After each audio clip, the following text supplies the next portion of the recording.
Let's bring in Niall Stange, White House columnist for The Hill. Niall, good morning to you. Clearly, the most damning part of Hutchinson's testimony are the claims that the president didn't seem to care whether his supporters needed to be screened for weapons. Again, those are her claims. That still needs to be verified. But the temper tantrum that she describes, again, under oath, that she heard about this secondhand account involving a Secret Service agent. Because it's secondhand, why even bring it up? Doesn't this just feed the perception that this hearing is a bunch of political theater? I'm not sure I would go that far, Adrienne. I mean, secondhand, she is describing a conversation that she says she heard. Now, we need to be careful and chart a careful course here. She's testifying to this under oath and under penalty of perjury. It is disputed whether those events happened. It appears not to be disputed that Mr. Trump was angry and wanted to go to the Capitol. The question in dispute is whether he assaulted anyone or grabbed for the steering wheel. That is a very important context. It is a very vivid piece of information. It doesn't go to the more substantive point that you raised at the start of your question of Mr. Trump apparently being aware that his supporters, some of them were armed, and he nonetheless encouraged them to go to the Capitol. But that raises a couple of questions for me. One is that if a portion of her testimony, again, under oath, is now in question, does that jeopardize her entire testimony? Let's start with that follow for you. Not necessarily. I think it raises issues. I think it raises questions. I think people will wonder if the committee has overreached, if this dispute goes on. It's worth noting that she is testifying saying that she was told this. She has not said that that happened. She said there was a conversation where she was told it happened.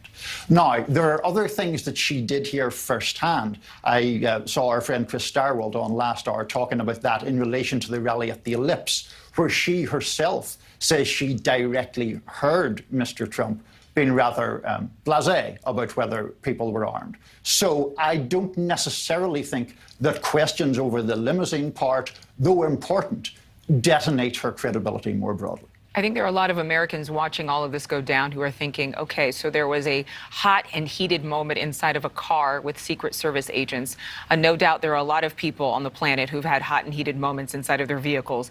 Does that need to be brought up in a hearing like this, where the main focus of this committee is to find out, to determine if the President of the United States helped to incite the violence on January 6th? I think that's something that people are probably curious about. Why is this detail getting so much airtime?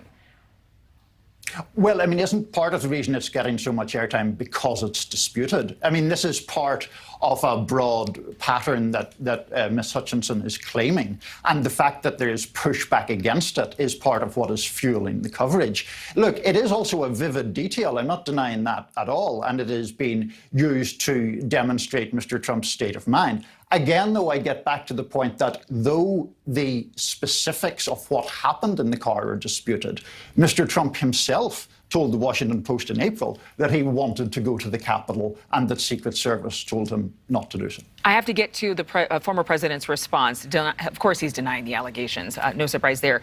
But he posted a lot on social media in response to Hutchinson's testimony, saying, I hardly know who this person is. When she requested to go with certain others of the team to Florida after my having served a full term in office, I personally turned her request down. She was very upset and angry. Somehow alluding maybe to the fact that she was not a very happy person, and maybe that's why she's telling the world about this incident. But he also points out there's been no cross-examination. Again, this is not a criminal hearing. Everyone on the panel has the same opinion of the former president. And does that help to fuel the narrative that this proceeding is a bit illegitimate without the quote-unquote other side? Well, it's certainly causing a lot of second-guessing about the decision of Kevin McCarthy, the House Minority Leader, to pull Republican participation from the committee at its inception. That came after Nancy Pelosi, the Democratic Speaker, refused to permit two particularly strong Trump supporters, Jim Jordan and Jim Banks, on the panel. The question about the narrative, yes, certainly this has been a narrative that has been unimpeded by any supporters of Mr. Trump on the panel. The reason why there aren't any supporters for Mr. Trump on the panel are not, neither one party nor the other is 100% culpable for that. That was a decision that emerged from an argument between Ms. Pelosi and Mr. McCarthy. Yeah, it's amazing how just these spats become these very larger-than-life issues. Niall Stange, I'm glad you and I have never had a spat. Not once. We never have a spat. We just model civility in these matters. That's right. I feel the love, Niall. I feel the love. Thank you so much for being with us. Take care. Thank you for watching. Go to newsnationnow.com to find NewsNation on your television provider. And don't forget to click the red subscribe button below to get more of NewsNation's fact-driven, unbiased coverage.